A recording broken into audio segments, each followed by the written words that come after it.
11h30, 13h. Christine Kelly sur Europe 1. Il est 11h35 sur Europe 1. Ravi d'être avec vous, Gabrielle Cluzel. On va commencer à parler de l'hantavirus. Déjà, vous, ma chère Gabrielle, comment vous vous sentez ce matin ? Fièvre, pas fièvre? Non, je rigole. Non, mais, par rapport écoutez, à je me cette sens bien, conférence de mais presse, je me rends compte que cette conférence de presse l'a montré, c'est que tout le monde, au gouvernement, comme en France, enfin les gens ordinaires, si j'ose dire, comme moi, ont été traumatisés par le Covid-19 et donc, avec des mots-clés, il y a des réflexes. C'est vrai que quand on vous parle de masque, de cas contact, d'isolement, ça fait surgir une mémoire finalement assez récente. Moi, j'étais frappée de voir que hier soir, un de mes enfants m'a demandé si on allait être confiné. Un autre m'a dit, mais est-ce qu'il faut s'inquiéter ? Donc, vous voyez, même les enfants qui ont un regard à peu près, ou les adolescents, un peu, ils survolent l'actualité, néanmoins, ça les touche. Donc, je crois que c'est assez révélateur de ce qui se passe dans le pays. Et puis, on sent bien que dans une communication qui me semble, mais peut-être que ai-je tort, qui me semble absolument pas critiquable, il n'y a pas de reproche à faire, mais néanmoins un tout petit peu surjoué, on sent bien qu'il y a cette idée qu'il ne faudrait surtout pas passer à côté de quelque chose, surtout pas comme au moment du Covid, être critiqué. Je remarque aussi que ça écrase le reste de l'actualité. On avait l'impression que juste là, que ce qui se passait en Iran, c'était l'alpha et l'oméga de l'actualité, c'était presque apocalyptique. Finalement, on voit qu'en n'en parlant pas, on s'en passe on arrive à autre chose. On va écouter Emmanuel Macron et ensuite on aura le professeur Robert Cohen, infectiologue au centre hospitalier de Créteil. Aujourd'hui, le gouvernement a sans doute un des protocoles qui est les plus exigeants, comme l'Espagne et quelques autres, ce qui est une bonne chose, parce que nous avons l'expérience du passé. Pour autant, il ne s'agit pas de comparer ce qui n'est pas comparable. C'est un virus qui est connu, dont les caractéristiques sont différentes de ce qu'on a pu connaître au moment du Covid-19. Donc le gouvernement a pris les bonnes décisions, la situation est sous contrôle. Maintenant, il est important qu'il y ait une vraie coordination européenne, c'est-à-dire que les protocoles, je pense, aillent vers les standards les plus exigeants qui ont été définis à très court terme et que l'Organisation mondiale de la santé puisse coordonner tout cela comme il se doit dans les prochaines étapes.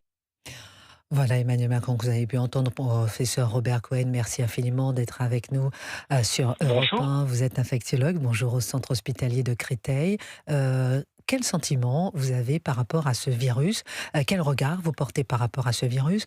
Comment vous réagissez par rapport à la conférence de presse tenue par le gouvernement hier ? Écoutez, moi je trouve que globalement, la situation est bien, maîtrisée et bien prise en charge.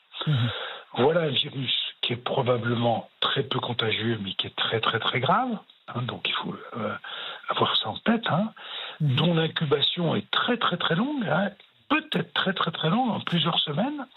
Donc la prudence impose des mesures très fortes précocement pour arrêter très vite les chaînes de contamination, ce qui doit être possible, vu le niveau de contagiosité connu jusqu'à ce jour de ce virus. Oui, c'est intéressant. Donc vous dites effectivement que la situation est bien maîtrisée, bien prise en charge. D'aucuns disent, professeur Robert Cohen, que cela a été surjoué. Vous ne pensez pas qu'on en fait trop ? C'est une question vraiment que beaucoup de Français se posent.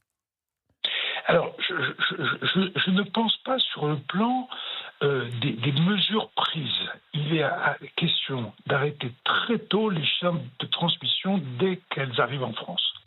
Donc ça peut paraître extrêmement exagéré quand on voit ces images de transport par SAMU de gens habillés de la tête aux pieds. Mais si on veut être le plus efficace possible en début d'épidémie et que la transmission réelle ne s'installe pas dans la population, on reprocherait aux dirigeants beaucoup d'avoir laissé passer ça. Rappelez-vous, hier, c'est ça, mais on a tellement peur d'être dans le reproche. Mais oui, rappelez-nous les images, effectivement, dites-nous. Rappelez-vous l'image de ce patient, de ce sujet contact en Espagne où on l'a vu quelques minutes sans masque. Ça fait le tour des médias en disant « Ah, la situation n'est pas contrôlée, etc. » Donc, on verrait ce type d'image, on dirait « Zut, si ça se passe mal, ça va, c'est la faute d'eux. » Là, je pense que c'est très très bien, ça demande des efforts qui sont certes importants, mais pour une toute petite partie de la population et c'est beaucoup plus facile de contrôler très tôt dans la maladie. Oui. Voilà. Donc c'est vrai que ces images sont très inquiétantes, frappantes, mais elles sont nécessaires en début d'épidémie pour pouvoir dire, finalement, en France, on va avoir pas ou très très très peu de chaînes de transmission et que ça va s'arrêter très très très tôt, comme ça l'a été fait pour les épidémies précédentes du même type de virus en Argentine. À propos de la femme hospitalisée à Paris, est-ce que vous avez des nouvelles? Il paraît qu'un poumon serait greffé, vous n'avez pas d'informations? Alors, donc bien entendu, je n'ai pas de nouvelles. Les nouvelles passeront bien entendu par les instances officielles. C'est vrai qu'avec ce type de maladie, ce qu'on sait qu'il y a une phase très très très aiguë de la maladie où les techniques de réanimation les plus lourdes sont nécessaires. Et c'est toute la gravité de ce virus. C'est pas sa transmissibilité, c'est pas le risque épidémique.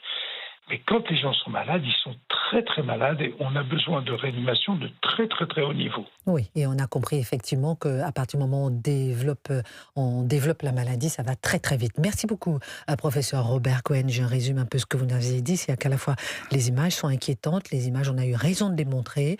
Vous dites que la situation est bien maîtrisée et que les choses sont bien prises en charge en France parce que effectivement, si on ne confine pas, si on ne va pas dans ce sens, effectivement, on se demandera si, on se dira que c'est trop tard. Donc effectivement, il vaut mieux confiner effectivement le peu de personnes aujourd'hui atteintes. C'est bien ça. Je dirais agir fort et précocement. Agir fort et précocement. Merci, professeur Robert Cohen, d'avoir été en direct sur Europe 1. Merci infiniment. Docteur Jean-Paul Hamon, vous êtes avec nous dans le studio d'Europe 1. J'ai envie de vous entendre. Justine aussi, qui nous appelle des Ardennes. Si vous permettez, je prends Justine qui nous appelle des Ardennes. Bonjour, Justine.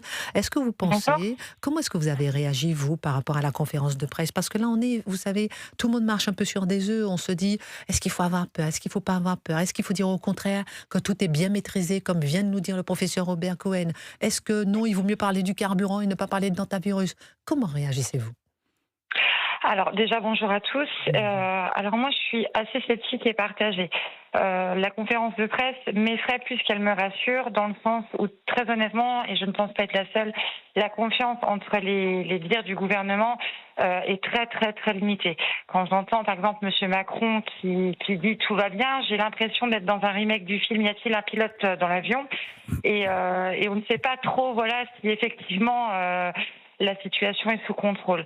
Après, moi, ce qui m'étonne et vraiment ce que je comprends pas, c'est que, pour reprendre les propos de monsieur que vous aviez au téléphone il y a quelques secondes, qui sait effectivement de quoi il parle, pour lequel c'est son métier, et je suis d'accord avec lui, mais pourquoi ne pas avoir confiné ces personnes là où ils étaient déjà, c'est-à-dire dans le bateau, pour pouvoir faire tout ce qui est les examens sérologiques de vigueur, et pouvoir déjà savoir si effectivement on était sur un variant, sur quelque chose de transmissible à l'homme, et éviter justement cette panique qui prend de l'ampleur sur l'ensemble du territoire. Justine, on marque une pause. Restez en ligne avec nous. Vous avez 38 ans, vous nous appelez des Ardennes. Vous dites que vous êtes sceptique, que cette conférence de presse vous a plutôt inquiété. On revient avec le docteur Jean-Paul Hamon, médecin généraliste à Clamart, président d'honneur de la Fédération des médecins de France, dans le studio d'Europe 1. Et vous aussi, chers auditeurs d'Europe 1, si vous avez des questions à poser au docteur Jean-Paul Hamon, comme Justine, n'hésitez pas. Vous nous appelez au 01 80 20 39 21, le numéro du standard d'Europe 1 est non surtaxé. À tout de suite sur Europe 1.